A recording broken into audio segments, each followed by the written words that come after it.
The Tomorrowverse is the current DC animated movie universe born from the ashes of the DC AMU and began in the year 2020. Now, as of the release of Legion of Superheroes, it now consists of 6 movies. In this video, I'll be ranking these movies, giving them short reviews and scores, which is all based entirely on my personal opinion, so if you disagree with this list, definitely leave your own in the comments down below. This video will contain spoilers for every movie in the Tomorrowverse, so make sure to subscribe, and let's begin with number 6.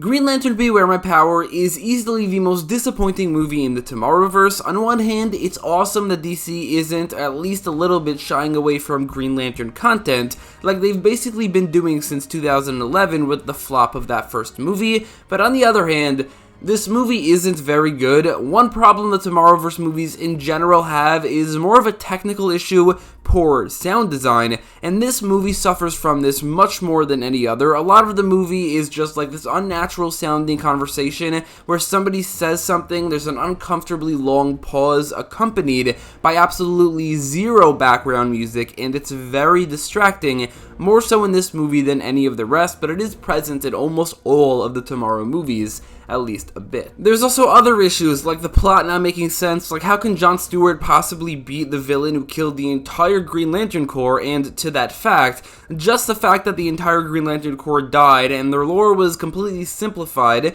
to basically how it was in the 1990s before I think Green Lantern peaked, which is in the 2000s. And while that's more of a personal preference, it's not what I would have liked to see. All that being said, I will say the movie has very good animation, really great fight scenes, and is generally entertaining, but it is the worst movie in the Tomorrowverse for sure.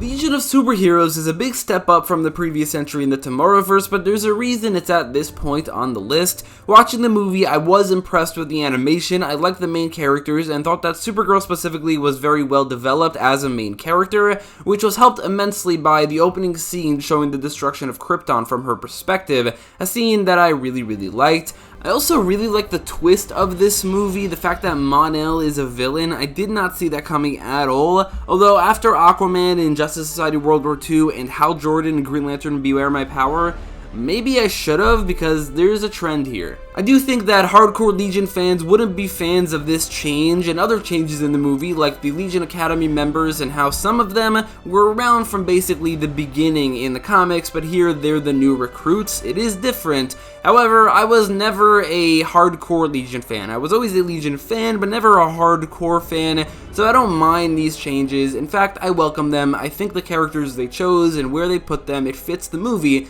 and Mon-El being a villain, I think it's a really cool twist that works really well. All that being said, while I did like those elements of the movie and found it rather entertaining for the most part, there are definitely issues. There is the sound design element in a few scenes. It isn't generally distracting like it is in Green Lantern Beware My Power. It's just a overarching issue in these movies that for some reason exists. I don't know why. The romance between Supergirl and Brainiac 5 was undercooked and a bit unbelievable, but at the same time, felt like I've seen the exact same thing before, because we have. This movie has almost the exact same plot as an episode of Justice League Unlimited, and while that doesn't necessarily mean it's bad, it does feel a bit derivative and a bit uninspired. I will say though, while I didn't think that it was developed correctly, I did at least enjoy the dynamic between Kara and Brainy. And that basically sums up my thoughts about this movie. I mean, yes, it's a bit derivative and a bit underdeveloped, but it's also really well animated and a lot of fun, so I like it, just not as much as a lot of the other Tomorrowverse movies.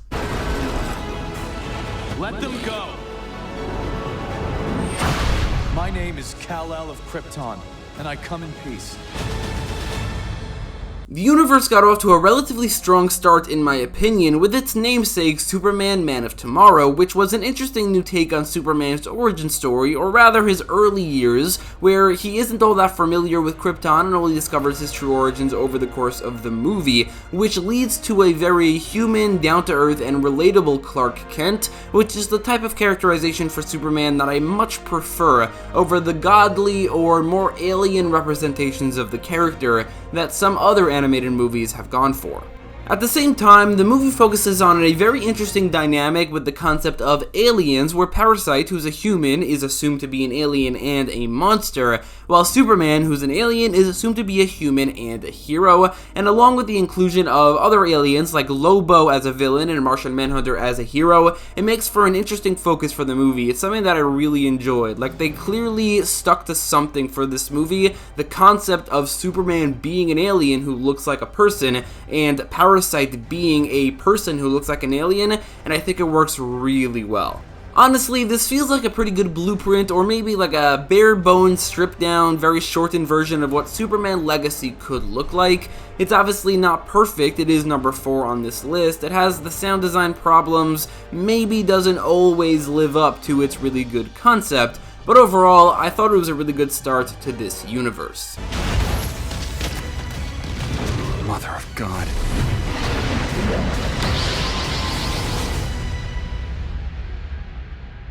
Out of all of the movies in the Tomorrowverse, I think Justice Society World War II is easily the movie with the most potential and the best concept. The concept of a movie where the Flash travels to the past and teams up with the JSA during World War II, only to reveal that he actually traveled to an alternate universe in a movie littered with hints towards a future crisis on Infinite Earths, has a mind-controlled Aquaman as the main villain, and all leads towards Barry getting the idea to form the Justice League from the JSA, is incredible, and for the most part, I think the movie executes these concepts very well, and thus, this is easily the movie where the general Tomorrowverse issues affect its quality the most. The sound design problems here are really bad. Not as bad as Beware My Power, but it is the second worst movie in the Tomorrowverse in my opinion when it comes to this particular issue. There's just this weird quiet vibe to it due to the lack of background music, and an unnatural vibe to it due to the conversational pauses.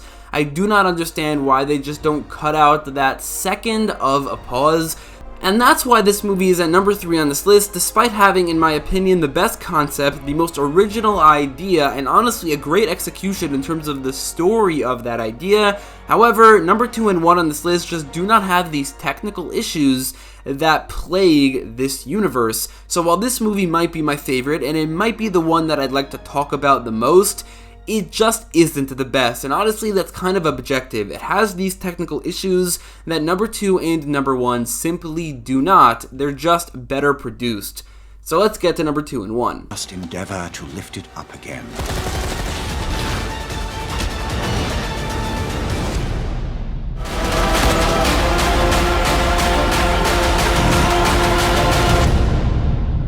Number 2 and number 1 is actually a tie between the two parts of Batman The Long Halloween, which together makes for a pretty good 3-hour movie in its own right. These movies feel very different compared to the rest of the Tomorrowverse, maybe because it's the only street-level and grounded movie in the universe, but ironically, it also feels different because it feels like it has the higher budget. They put more money into this because Batman. There aren't any of the sound design issues. Like, I don't think there's a single scene in these two movies which has that pause or that feeling of a lack of background music. Now, that alone wouldn't be enough to make a good movie, but it does help that this is an adaptation of one of the most popular Batman stories of all time. That's been a huge source of inspiration for live-action Batman movies, like The Dark Knight and, most recently, The Batman. These movies do a very good job at adapting the twists and turns, the mystery, and the tone of the comic book.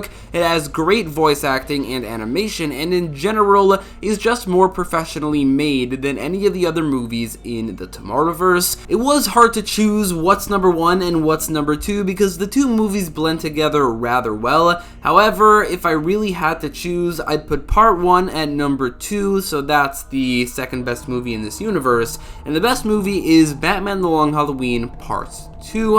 However, they are both sitting pretty at the same score of an 8 out of 10 and are basically equal in quality.